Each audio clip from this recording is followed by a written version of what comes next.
Welcome back.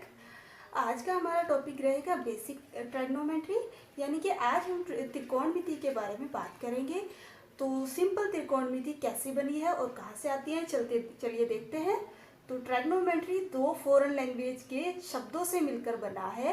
पहला जो शब्द है वो हमारा आता है ट्राइगोनो, ट्राइगोनो, और सेकेंड हमारा जो शब्द है वो आता है मेट्रोन। यहाँ पर ट्राइगोनो का जो मतलब होता है वो होता है ट्राइंगल, ट्राइंगल्स, और मेट्रोन का मतलब होता है मेजरमेंट, मेजरमेंट।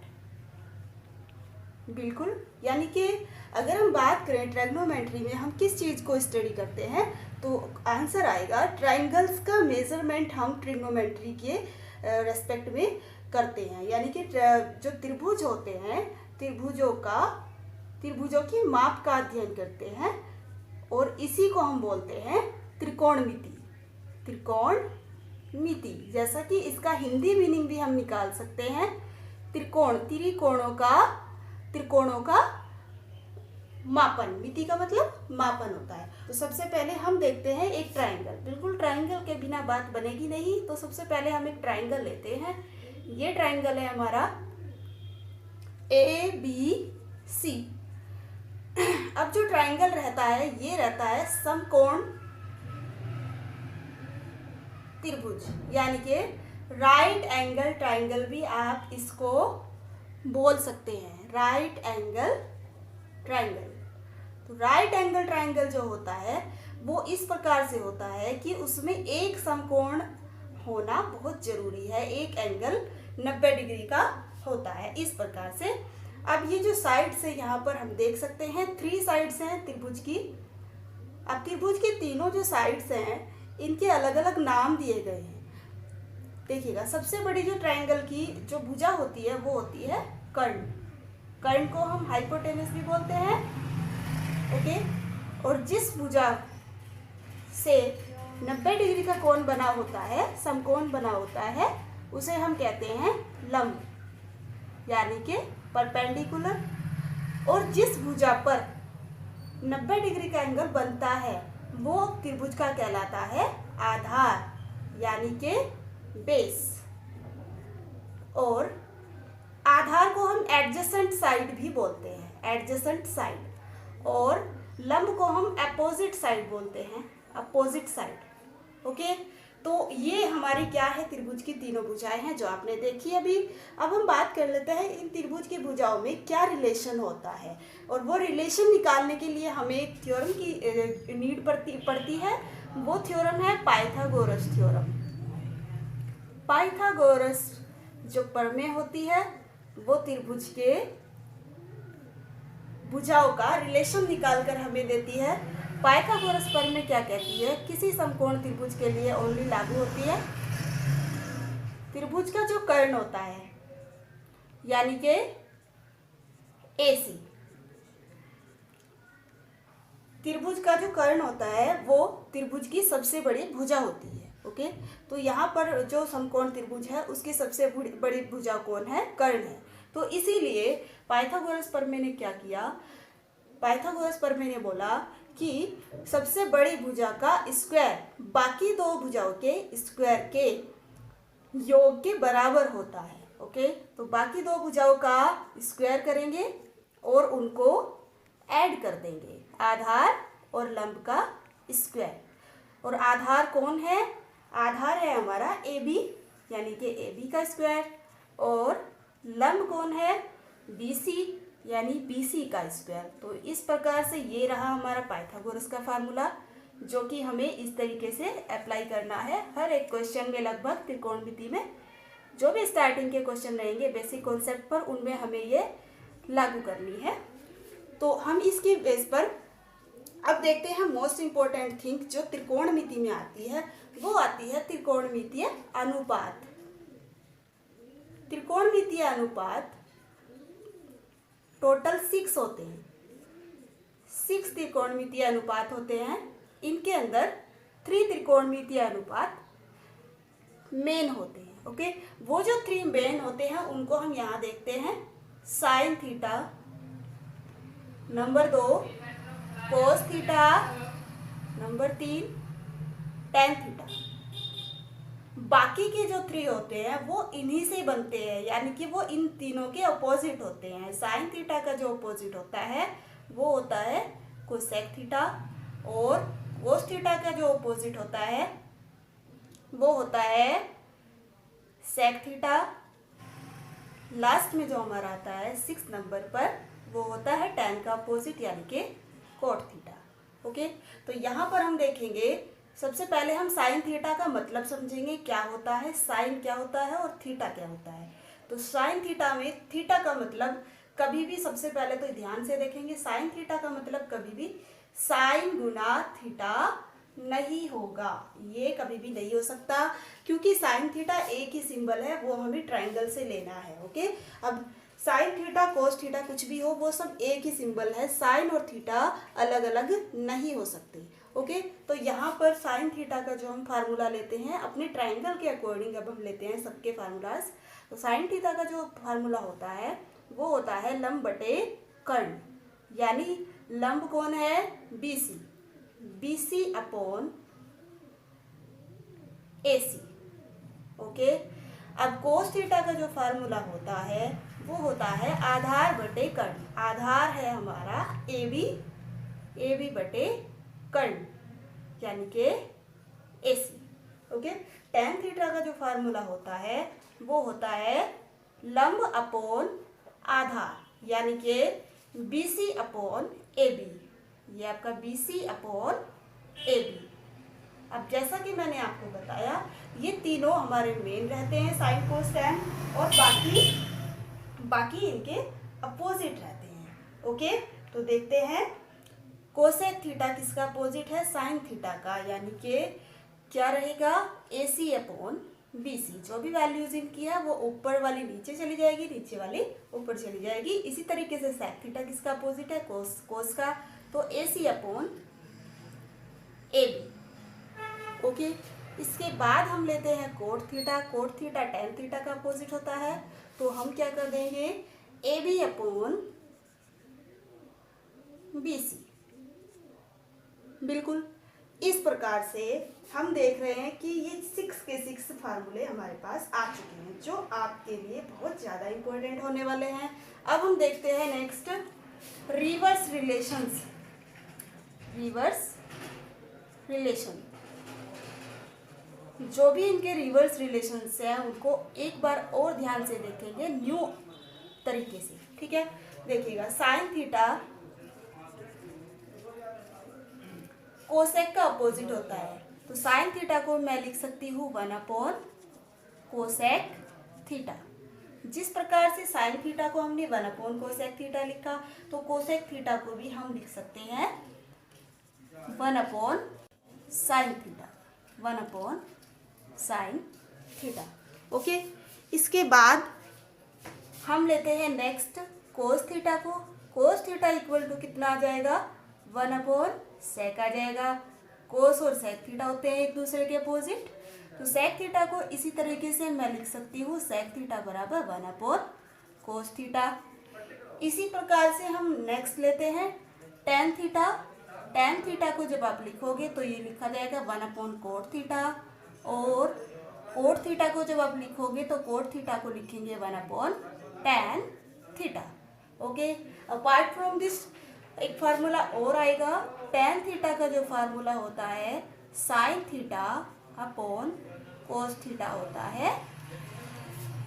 और जैसा कि टेन और कोट एक दूसरे के अपोजिट हुए, तो टेन का जो भी फार्मूला रहेगा, जो भी वैल्यू टेन में रहेगी, कहीं पर भी पूरी त्रिकोणमिति के अंदर वो वैल्यू कोट की अपोजिट होगी। ठीक है, जो भी टेन की वैल्यू होगी, अगर कोट की निकालनी है तो टेन वाली वैल्यू को अपोजिट कर देंगे।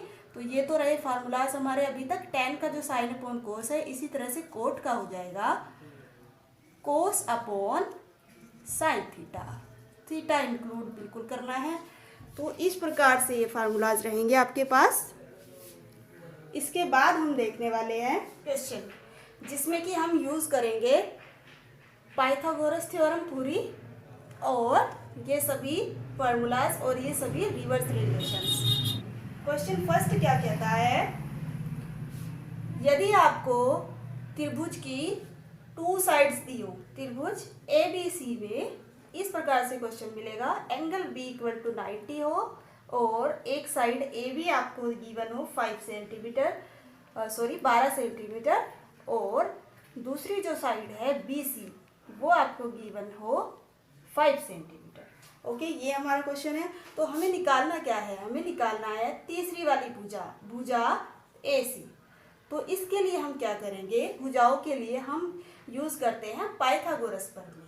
तो पाइथागोरस प्रमेय लगाने के लिए हमें क्या चाहिए, अपना त्रिभुज बना लेना है। सबसे पहले इस प्रकार से त्रिभुज बनाने के लिए हमें जो भी वैल्यूज़ हैं वो यहाँ पर पहले इनको नोटेशन दे देंगे, ABC, ये सभी त्रिभुज के शीर्ष हुए।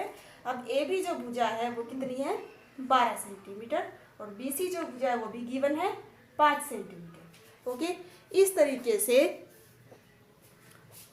मेरे पास 2 भुजाएं हैं, तीसरी मुझे निकालनी है, वो हम निकालेंगे पाइथागोरस थ्योरम की हेल्प से। तो देखिएगा पाइथागोरस थ्योरम किस प्रकार से लगाते हैं। सबसे बड़ी भुजा कर्ण का स्क्वायर इक्वल टू आधार का स्क्वायर यानी कि AB का स्क्वायर प्लस लंब का स्क्वायर यानी BC का स्क्वायर। ओके, अब इनकी वैल्यूज पुट करेंगे। AB की जो वैल्यू है वो 12 का स्क्वायर हो जाएगा यानी कि, और BC की जगह हम रख देंगे 5 और 5 का स्क्वायर हो जाएगा। इस तरीके से जब स्क्वायर को आप ओपन करेंगे 12 गुना 12 144 होता है, 5 गुना 5 25 हो जाएगा और ये आ जाएगा 169। और इधर चल रहा है AC का स्क्वायर। जब आप इस स्क्वायर को इस साइड लेकर आएंगे तो ये स्क्वायर रूट बन जाता है और जब हम इसे सोल्व करेंगे इसका स्क्वायर रूट होता है 13 यानी कि AC की जो वैल्यू आएगी वो आएगी 13। ओके, तो इस प्रकार से ये बिल्कुल सिंपल क्वेश्चन हुआ। इसके बाद हम लेते हैं नेक्स्ट क्वेश्चन, यानी कि जब एक त्रिकोणमितीय अनुपात गिवन हो उसकी हेल्प से हम पूरे 6 अपने त्रिकोणमितीय अनुपात फाइंड आउट कर सकें। ऐसा क्या करें, तो इसके लिए इस टाइप के क्वेश्चन में सबसे पहले आपको जो भी गिवन है वो लिख लेना है। tan थीटा इक्वल टू 3/4 और यहाँ पर सबसे पहला काम ये होगा कि tan थीटा का आपको फार्मूला लिख लेना है। tan थीटा का जो फार्मूला होता है वो होता है लंब बटे आधार। तो यानी कि यहाँ पर अब बनाएंगे हम त्रिभुज और त्रिभुज के लिए हमें इसकी साइड्स हमें पता चल गई हैं जो हमें गिवन था tan थीटा 3/4 से। देखिएगा लंब हमारा 3 है, लंब होता है ये वाला और आधार हमारा ये रहेगा। ओके, इस तरह से जब मैं अब वही वाली बात आ गई है कि 2 साइड्स हैं तो तीसरी साइड हमें निकालनी है। तीसरी साइड हम यहीं पर निकालेंगे, कर्ण का स्क्वायर लंब का स्क्वायर यानी कि लंब कौन है, आधार का स्क्वायर प्लस लंब का स्क्वायर। बिल्कुल, तो तीनों साइड्स हमने ले लिए हैं। अब वैल्यूज पुट कर देंगे। AB की वैल्यू जो है वो है 4 यानी कि 4 का स्क्वायर, BC की वैल्यू है वो है 3 का स्क्वायर। जब आप इसे ओपन करेंगे 4 चौक 16 3 3 9 और ये हो जाएगा 25 और जब इधर AC का स्क्वायर चल रहा है तो ये हो जाएगा AC 25 का अंडर रूट और जब AC की वैल्यू आएगी वो आएगी 5। तो AC की वैल्यू हम यहाँ लिख देंगे। ओके, इसके बाद हमें क्या करना है, सबसे पहले यहाँ देखेंगे tan थीटा इक्वल टू 3/4 है। तो सबसे पहले tan की हेल्प से कौन निकल सकता है, जैसा कि मैंने पहले भी बताया tan कोट का अपोजिट होता है। तो ये हो जाएगा यहाँ पर डायरेक्टली tan की हेल्प से कोट। ओके, इसके बाद हम देखते हैं साइन थीटा से स्टार्ट करते हैं। साइन थीटा का जो फार्मूला होता है वो लिखेंगे सबसे पहले, वो होता है लंब बटे कर्ण। अब देखिएगा यहाँ पर लंब कौन है त्रिभुज में 3 और कर्ण कौन है 5। तो साइन थीटा की वैल्यू आ गई। अब साइन थीटा का जो अपोजिट होता है उसकी वैल्यू निकालो इसी से डायरेक्टली, तो 5/3 हो जाएगा क्योंकि साइन कोसेक का अपोजिट होता है। तो साइन की जो वैल्यू होती है वो कोसेक की अपोजिट बन जाती है। ओके, इसके बाद हमारा रह जाता है सेक और कोसेक यानी कि कोस और सेक। कोस का जो फार्मूला होता है वो होता है आधार बटे कर्ण। आधार है हमारा 4, कर्ण है हमारा 5। अब इसी की हेल्प से हमें कोस का अपोजिट सेक होता है, तो कोस की अपोजिट वैल्यू सेक में आ जाएगी, यानी कि 5/4 आ जाएगी। और इस प्रकार से आपके 1 2 3 4 5 6 त्रिकोणमितीय अनुपात कंप्लीट हुए। सबसे पहले हमें क्या करना है, जो भी गिवन है उसकी हेल्प से एक tan थीटा का जो भी गिवन है वो फार्मूला लिखेंगे और इसकी हेल्प से हमें ट्रायंगल बनाना है और अपनी सारी साइड सीख लेनी है और पाइथागोरस थ्योरम से तीसरी साइड निकालेंगे। जब हमारे पास तीनों साइड हो जाएंगी तब जाके हम सभी त्रिकोणमितीय अनुपातों के फार्मूलास लगा सकते हैं। ओके, अब हम बात करते हैं एक मोस्ट इम्पोर्टेंट चीज़ की। ये जो tan थीटा है इसमें थीटा कहाँ पर है हमारे ट्रायंगल के अंदर। हमारे ट्रायंगल के अंदर ये b 90 डिग्री का दिया है। ट्रायंगल के अंदर क्या कहता है कि जो थीटा एंगल होता है त्रिकोणमितीय अनुपात के साथ ये 90 डिग्री के बिल्कुल सामने होता है, जस्ट सामने। हो सकता है कि आपको एक थीटा में दे दे या tan A कह दे, दूसरा tan B कह दे, तो उस केस में हम क्या करेंगे, तो उस टाइप का क्वेश्चन हम देख लेते हैं। एंगल B 90 डिग्री हो और आपको बोल दिया जाए एक त्रिकोणमितीय अनुपात कोट A बराबर 8/15 हो, तो साइन A और साइन C ये भी त्रिकोणमितीय अनुपात है, इनकी वैल्यूज निकालनी होगी। तो इस केस में हम क्या करेंगे, स्टार्टिंग सेम रहेगी। कोट ए की जो वैल्यू गिवन है वो ये है और कोट ए का फार्मूला लिखेंगे हम। कोट ए का फार्मूला होता है आधार बटे लंब। बिल्कुल ठीक है, यानी कि आधार की जो वैल्यू हुई वो हुई हमारी 8 और लंब की जो वैल्यू हुई वो हुई 15। तो इस बेस पर हम अपना ट्रायंगल ड्रॉ करेंगे इस तरीके से। ये ट्रायंगल ड्रॉ हो गया। अब देखेंगे यहाँ पर ए बी सी, बी यहीं पर आएगा क्योंकि बी 90 डिग्री है और सी यहाँ पर आ जाएगा। ठीक है, अब वैल्यू लिख लेंगे आधार की 8, आधार ए बी है और लंब ये है 15। और इस तरीके से हमें थर्ड जो साइड है वो फाइंड आउट करनी है। ये जो साइड है ए सी कर्ण है, कर्ण का स्क्वायर प्लस आधार का स्क्वायर यानी कि ए बी का स्क्वायर प्लस लंब का स्क्वायर यानी बी सी का स्क्वायर। ओके, अब हम क्या करेंगे, ए बी की वैल्यू पुट कर लेंगे सेम लास्ट तरीके से और बी सी की वैल्यू पुट करेंगे 15 सेम लास्ट तरीके से और इनके स्क्वायर्स को लेंगे 64 आ जाएगा और ये 225 आ जाएगा। जब आप इसे ऐड करोगे 289 आएगा और यहाँ पर आ जाएगा 17, ए सी बराबर 17। ओके, तो ए सी की जो वैल्यू आई है वो आई है 17 सेंटीमीटर। इसके बाद हमें क्या करना है, अब देखिए यहाँ पर एंगल कौन है, ए है, तो यानी कि ए वाला जो आपको रेशो दे रखा है साइन ए, इसको आप निकाल सकते हैं अपने इस ट्रायंगल की हेल्प से। देखिएगा साइन ए का जो निकालना है आपको, देखो साइन ए का जो फार्मूला होता है वो होता है लंब बटे कर्ण। अब लंब कौन है 15 और कर्ण कौन है 17, तो ये तो रहा साइन है आपका। लेकिन इसके लिए हमें अब एक और काम करना पड़ेगा, यहाँ है साइन सी। इसके लिए हम क्या करें, इसके लिए हमें क्या करना होता है, जैसे कि मैंने पहले भी बताया ये वाला जो एंगल होता है ये हमारा यहाँ पर होता है, लेकिन यहाँ पर तो ए है, इसके लिए तो ए सही है लेकिन इसके लिए ए सी होना चाहिए यहाँ पर। इसलिए हम क्या करेंगे, अपने ट्रायंगल को चेंज करेंगे। ओके, इस तरीके से देखिएगा